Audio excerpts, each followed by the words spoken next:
sinasabi ko sa inyo, mga kasingko, na kung bakit ako nagkasakit. Kasi yan, yung mga first batch na yan, yung mga nauna sa akin na yan, nakasakay pa yan.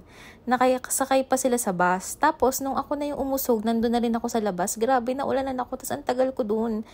Tapos, sobrang lamig pa. Ay, ang naka-green na yan, tignan nyo, magtatawag siya mamaya kung sino yung may, yan, magtatawag siya. Kung sino daw yung may flight ng Dubai. Kasi, kailangan na silang unahin. Kasi, aalis na yung, nila, yung plane nila. Tapos, wala, ako yung nahuli ulit.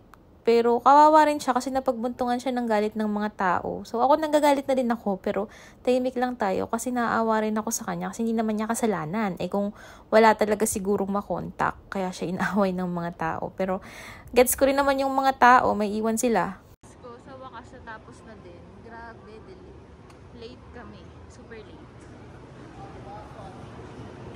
So, A3 ako. Dito ako. Dami tao. Super lahat nagmamadali dahil late na talaga. Hindi ko yun sa dulo. Ano, 10 hours to naku, ko yung kwento dito.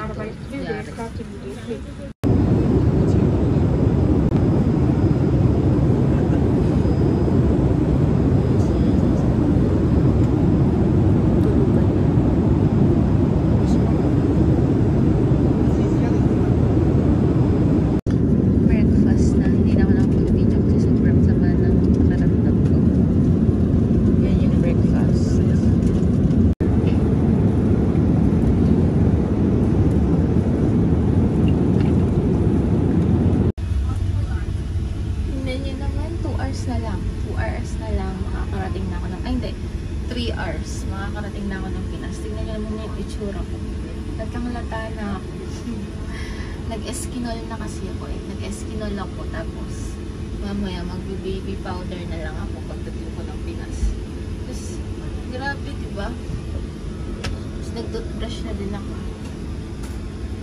Ang liit ng ng CR. Medyo marumi na talaga kasi nandito kami ngayon sa Hong Kong.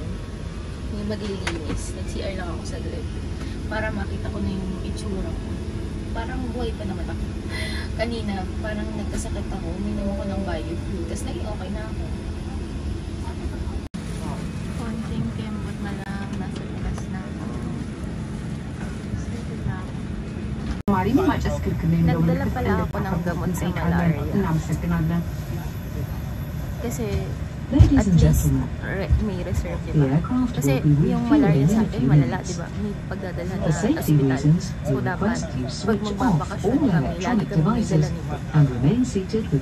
So, ito na yung last meal ko dito. At last video ko na rin dito sa aeroplano. Yan, may pansit. Kasi Hong Kong to Manila siya. Pero, konti lang kakainin ko.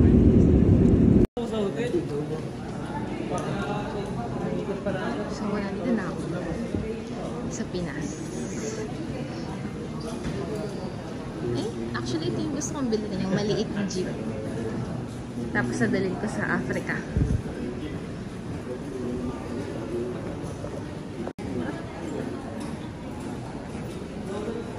May paganto-ganto na pala dito ngayon. Diba? Sa totoo lang, hindi ko alam kung may susundo sa akin. Hindi ko alam kung susunduin ako ng kapatid. Alam niyo naman yun, napipilitan.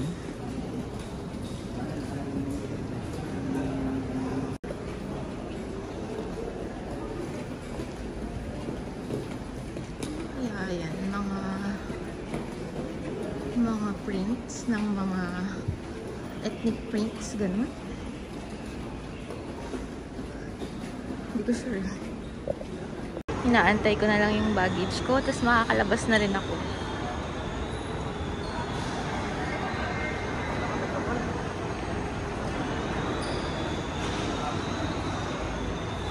So, yan. Kunti lang yung tao. Tapos, ang bilis na ng immigration kasi doon ako pumunta sa e-gates. Tapos walang pumupunta, 3 lang kami doon. Lahat sila pumila sa immigration. Ang bilis lang pala, Diyos ko. Wala nga lang tatak and walang sticker na available sa email daw. Siyempre, palabas na ako. Hanapin ko sila.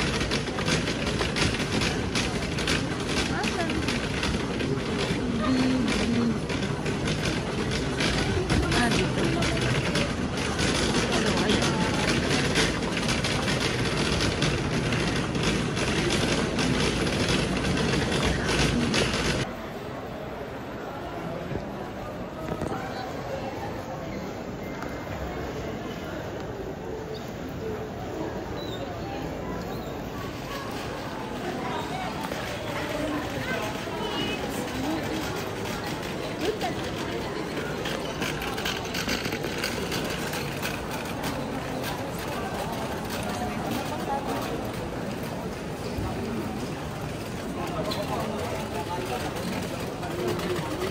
Hi, Ate.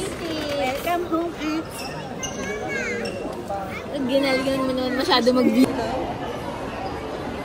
Guys, nandito na ako sa Pilipinas. Kasama ko na ang family ko. Hello. Ba't walang 0.5 yan? Pag front cam wala. Pag wala. Pag isasama ka na lagi sa video, tapos pag, kasi mataba ka, ako natatabaan na sila sa akin. Kapag natabaan sila sa'yo, masasaktan ka pa. Hindi naman ako nagbabasa ng comments eh. Oh, tama. Tsaka yung family talaga natin matataba, pero may itsura. Oo, may Diba? point. Yung tita ko, manager. Oh, manager ka. Pineflex. Hi, Huwag mo na guys. pakita si Maron. Ang masungit yan eh. Sungit eh. Sige.